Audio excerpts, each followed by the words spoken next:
السلام عليكم ورحمة الله تعالى وبركاته. وقعيقو وفرحان إسماعيل جبريل كسوغان مقالة برعاء ما أنتو أي تاريخ تهي لبكون كوبيا لباتن بشي أفراد سدح ديدي مع النمو صبتيئة وحنقل قده فرينا برنامج لدهو نافكاب barnaamijkaas ay noo soo wakiisheen hablaha ururka ah ee araga naafada ka ah taf baleen geeralis oo magacooda loo soo gaabay TBG barnaamijkaas oo ay maal gelinayso masada khayriga ah ee Nuur Ajarati oo fadhigeedu yahay dalka Qatar maanta bartan ku dahfurayna waxaan ku soo booqanay oo raashin insha Allah ta'ala watan qoys ah aan ku dahfurayna hooyo dan yar ah oo haysta 3 caruur ah oo mid baarleys yahay iyaduna ay xanuunsanayso oo iyaduna iska qudheeda baarle iska tahay xanuunsanayso oo hadii dan yar ah oo hadii bidamkeeda waxa la waxay haystaan oo hanti ah ama naf ah aanay jirin oo ku jira meelahaas caashadahaas iyo oodahaas aad aragtaan maanta insha Allah ta'ala waa qoyska koobaad baan bartan ku doosin doona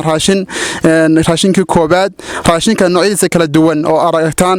oo hadii bidamkeeda leeyahay nooca raashinkiisa noocyadiisa kala duwan oo tusaale ahaan kabdad bariisa kabdad daqiiqa iyo kabdad sonkora daasad caana daasad sharaaba kartoon baasta iyo kartoon timira iyo caagad shan lay oo saliida halkan aan ku guddoonsin doona insha Allah ta'ala ku soo dhawaato guddoomato insha Allah ta'ala alhamdulillah rabbil alamin maanta aad baan ugu baahnayn raashinka loo keenteen aad baan u ku celinaynaa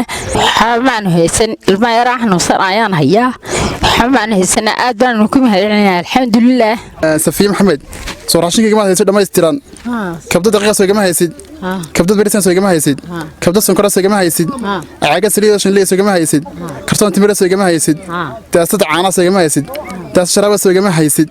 kartoon baastan soo gama haysid taasay ku dhantahay jazaakumullahu khayr aad iyo aad ma hasantihiin ilaahay subhanahu wa ta'ala dadka ha barakeeyo walaalayaal wada aragtaan meeshan u keenay waa halkaas galingeli waa gigida cidlada ah oodahaas ku wareegsan iyo bulasha yar yar aan waxba ka dawa ahayn ilaahay subhanahu wa ta'ala dadkii soo baxsaday iyo kuwii noo soo dhiibay insha Allah ta'ala iyo kuwii soo diray iyo kuwa wakiilka nahay anaga ilaahay subhanahu wa ta'ala jara nooga qoro